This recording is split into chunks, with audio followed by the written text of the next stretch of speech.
Bonjour à tous et bienvenue, vous regardez 6 minutes chrono, le rendez-vous quotidien de la rédaction de Lyon Capital.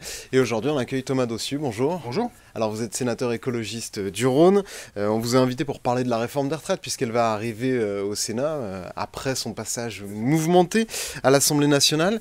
Quel regard vous portez vous sur ce qui s'est passé justement à l'Assemblée nationale ces dernières semaines et notamment vendredi dernier avec cette dernière heure chaotique qui finalement a vu le texte ne pas être étudié totalement mais être plus ou moins adopté avant de passer au Sénat? Oui, chaotique, c'est bien le mot. Pour moi, c'est une bataille perdue, mais c'est une bataille perdue et ratée. Enfin, c'est ça qui est un peu dommage, c'est que c'était pas à la hauteur des mobilisations qu'on a connues dans la rue. Il y a eu 5 mobilisations avec des Français qui se sont mobilisés massivement contre cette réforme, pacifiquement. Des manifestations monstres partout dans les villes de toute taille. Et à l'Assemblée, le débat n'a pas été à la hauteur. Il n'a pas été à la hauteur parce qu'il n'est pas allé au cœur du sujet, c'est-à-dire le report des 2 années de travail de 62 à 64 ans. Donc forcément, on est forcément déçu de la bataille de la semaine dernière. Pour vous, c'est l'attitude de vos camarades de la NUPES, les Insoumis, Oui. qui fait, et peut-être celle du gouvernement aussi, qui fait qu'il n'y a pas eu ce débat sur l'article 7 et que vous dites c'est une semaine, enfin ça a été une séquence ratée? Oui, on est tombé dans les pièges tendus par le gouvernement sur la division au sein de la NUPES, sur la façon dont les outrances de certains ont perturbé le débat et parfois la victimisation à outrance aussi a enquisté le débat. Et forcément, pour moi, la NUPES est forte quand elle est claire et unie. Là, elle n'était ni claire ni unie, et on a vu ce que ça a donné, c'était une bataille perdue. Vous, au Sénat, du coup, fort de cette expérience, comment vous comptez mener, puisque vous êtes toujours opposé à cette réforme, comment vous comptez mener cette bataille? Alors, ce qu'il faut comprendre au Sénat, c'est qu'on va débattre plus longtemps qu'à l'Assemblée. Oui, il y a 2 jours de plus, c'est ça, il y a vous allez 2 jours bosser de les plus. Nous, on va week-ends. bosser soir et week-end au Sénat. On aura 100 heures ou 110 heures de débat.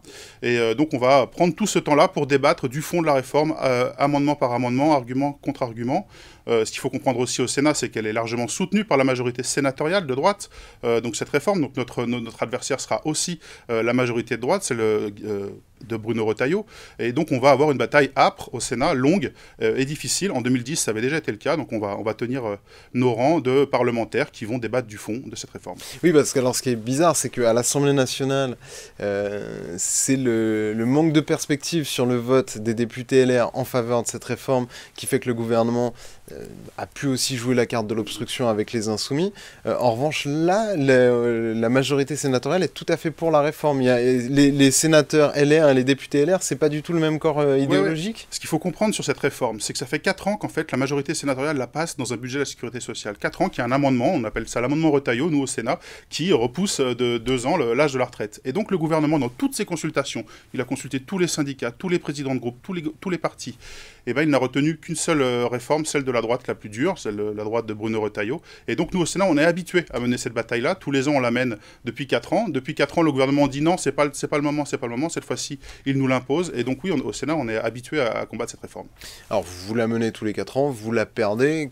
Vous avez aucun espoir de la gagner cette fois-ci non plus? On va mener le combat jusqu'au bout. Et l'objectif, c'est de dire au gouvernement, vous n'aurez pas de majorité, vous n'arriverez pas à faire voter ce texte. Et donc reprenez votre texte, remettez les syndicats autour de la table, annulez cette réforme. S'il y a un problème de financement, mettons toutes les solutions sur la table. Arrêtez de nous dire qu'il n'y a qu'une seule solution pour financer nos retraites. Il y en a d'autres. Et donc mettez tous les syndicats autour de la table, mettez toutes les forces vives autour de la table et trouvons d'autres solutions. Vous dites ça se passera différemment à l'Assemblée, au Sénat par rapport à l'Assemblée. En revanche, vous avez quand même aussi prévu une stratégie d'obstruction puisque le message affiché, c'est de dire clairement, on n'ira pas au Sénat, on va faire en sorte de ne pas aller jusqu'au bout de l'adoption, de la lecture de tous les articles. Ce qu'il faut comprendre, c'est qu'on a un temps extrêmement limité. 110 heures de débat, pour nous, c'est pas suffisant pour débattre de tout ce que implique cette réforme. Cette réforme, elle implique une autre vision du travail, elle implique une autre répartition de la richesse.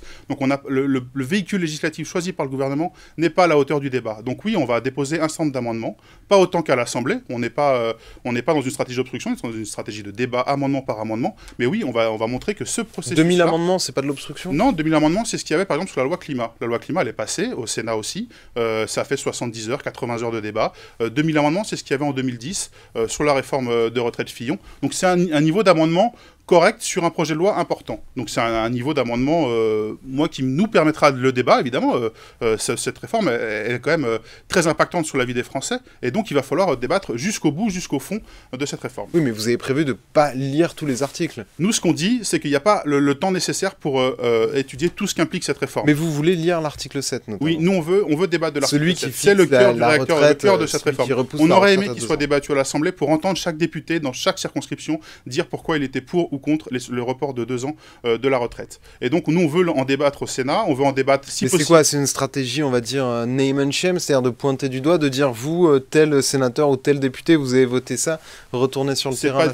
C'est pas du name and shame, c'est la représentation nationale doit assumer ses votes. C'est le principe de la représentation nationale. On représente notre population, donc on doit assumer nos débats, nos votes. Il n'y a pas de raison que ça se passe dans les bureaux du gouvernement par ordonnance à la fin du débat. Donc il faut évidemment que chacun puisse en débattre et que chacun puisse assumer ses votes. Comment vous le vivez de vous faire tirer les oreilles par les syndicats, vous les politiques? Alors nous, moi personnellement, je ne fais pas tirer les oreilles par les syndicats. C'est une réforme qui... Pour nous, le mouvement social est le cœur de la résistance à cette réforme, le cœur de l'opposition à cette réforme. C'est le mouvement social. C'était une erreur de tenter de lui voler? Je pense que l'erreur qui a été faite par les Insoumis, c'est de penser qu'on pouvait enjamber le mouvement social et dire qu'il n'y a plus de corps intermédiaire, qu'on ne doit pas écouter ce que nous disent Laurent Berger ou Philippe Martinez, qui sont alignés. L'unité syndicale, il faut la chérir, il faut la construire. Et donc, pour nous, il fallait se mettre au diapason avec les forces motrices de cette opposition et donc avec les syndicats. Et mettre la France à l'arrêt le 7 mars? Eh ben, on a bien vu qu'avec 5 manifestations pacifistes massives, le gouvernement n'entend rien. Donc il va falloir passer à un autre mode de mobilisation.